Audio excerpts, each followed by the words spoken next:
الحمدللہ رب العالمین والصلاة والسلام علی رسول الکریم۔ سب سے پہلے تو معذرت خواہ ہوں کہ ایک ویڈیو لوڈ ہو گئی جسے رمضان اسپیشل کا نام دیا ہم نے، اور اس میں رمضان کے بارے میں کوئی گفتگو نہیں تھی، اس کے لیے معذرت خواہ ہوں۔ تو انشاءاللہ آج رمضان کے بارے میں انشاءاللہ تھوڑی سی گفتگو ہوگی۔ میرے رب سے دعا ہے کہ ہماری اس کاوش کو قبول فرمائے۔ پہلی تو میری طرف سے الحمدللہ میرے سب دیکھنے والوں کو اللہ تعالیٰ نے جو مہینہ ہمیں عطا فرمایا ہے، یہ ہم سب کو مبارک ہو، اور اس میں میرا رب ہم سے جو ہے توفیق دے کہ ہم جتنی چاہے زیادہ سے زیادہ عبادت کر کے اس کو راضی کر سکیں۔ دیکھیے رمضان کی کتنی بڑی عظمت ہے کہ اللہ نے قرآن میں فرمایا یہی وہ مہینہ ہے جس میں قرآن نازل ہوا۔ رمضان ہی کے مہینے میں اللہ نے روزے فرض کیے، اور رمضان ہی کے مہینے میں ایک ایسی رات ہے جس کے لیے ایک پوری سورت اسی رات کے نام سے ہے، انا انزلناہ فی لیلۃ القدر۔ یہ تین بڑی عظمتیں ہیں اس میں۔ اسی لیے اللہ کے رسول صلی اللہ علیہ وسلم نے فرمایا، میں قربان جاؤں میرے آقا و مولا کے، کہ رمضان کو آپ نے کہا کہ یہ شہر اللہ، یہ اللہ کا مہینہ ہے۔ اللہ اکبر۔ آپ صلی اللہ علیہ وسلم نے رمضان کو شہر اللہ، اللہ کا مہینہ قرار دیا، اور یہ اسی کی عظمت کی وجہ ہے کہ رمضان کے روزوں کا کیا مقام ہے۔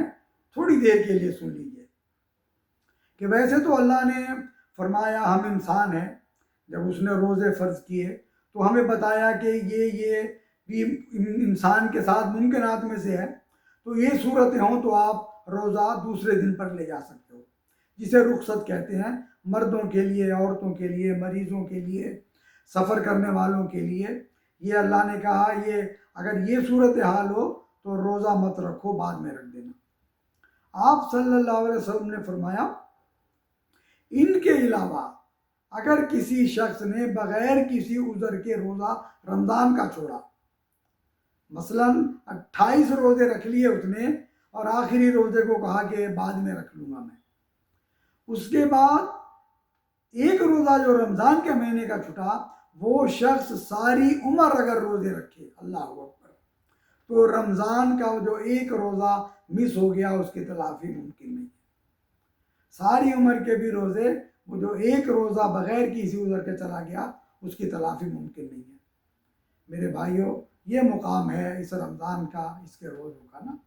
یہ بہت سرسری سی گفتگو کر رہے ہیں ہم، انشاءاللہ تعالیٰ کوشش کریں گے اس پر تفصیل سے گفتگو بعد میں ہو۔ تو رمضان تو روزوں کا مہینہ تو ہے ہی بھائی، مگر یہ جو ہے رمضان قرآن کا بھی مہینہ ہے۔ ہم مسلمانوں کو چاہیے کہ اسپیشل اس مہینے میں جتنا بھی ہو سکے قرآن سے تعلق پیدا کریں، قرآن کی تلاوت کریں۔ اگر نہیں ترجمے سے پڑھ سکتے نہ پڑھیں، قرآن کی تلاوت تو کریں۔ دیکھیے آپ دیکھیں گے کہ ہم میں بہت سے لوگوں کی عادت ہے کہ ہم نے مختلف قسم کے وظیفے اور اذکار جو ہے اپنے اوپر لازم کر رکھے ہیں، پڑھیں، اس میں کوئی مذائقہ نہیں ہے، مگر یہ یاد رکھیے کہ قرآن سے بڑا کوئی وظیفہ نہیں ہے، قرآن کی تلاوت سے بڑا کوئی ذکر نہیں ہے۔ تو اگر ہم اتنے گھنٹے دوسرے ذکر اور دوسرے وظائف پڑھتے ہیں تو ہم قرآن کی طرف بھی توجہ دیں۔ آپ صلی اللہ علیہ وسلم نے فرمایا کہ اس قرآن کی تلاوت ہی کے ذریعے بندہ اپنے رب سے بہت زیادہ قرب حاصل کرتا ہے، اللہ اکبر، اور کسی وظیفے کے لیے نہیں فرمایا نا۔ قرآن کی تلاوت ہی کے ذریعے بندہ اپنے رب سے بہت زیادہ قرب حاصل کرتا ہے، اور پھر فرمایا اللہ اکبر کہ قرآن کی تلاوت ہی بہترین عبادت ہے، کہ قرآن کے ذکر سے پہلے کوئی ذکر ایسا نہیں ہے، اور قرآن کی تلاوت ہی سب سے بڑا ذکر ہے۔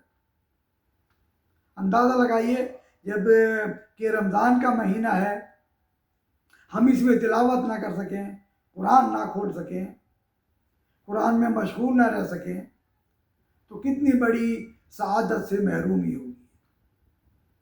یہی بات تھی جس کے لیے میں عرض کرنا چاہتا تھا کہ چھوٹی سی یہ بات عرض کر دوں کہ رمضان کا مہینہ ہے، اس میں جو بھی ہو سکے بھلائی اور خیر وہ تو اس کی بھی کوشش کریں، اور خاص طور پر قرآن سے اپنا تعلق جوڑیں نا جی، کیونکہ قرآن ہی جو ہے نازل ہوا اس مہینے میں۔ اللہ مجھے اور آپ کو توفیق دے کہ ہم جتنی ہو سکے اپنے رب کو راضی کر سکیں اس میں۔ السلام علیکم ورحمۃ اللہ وبرکاتہ۔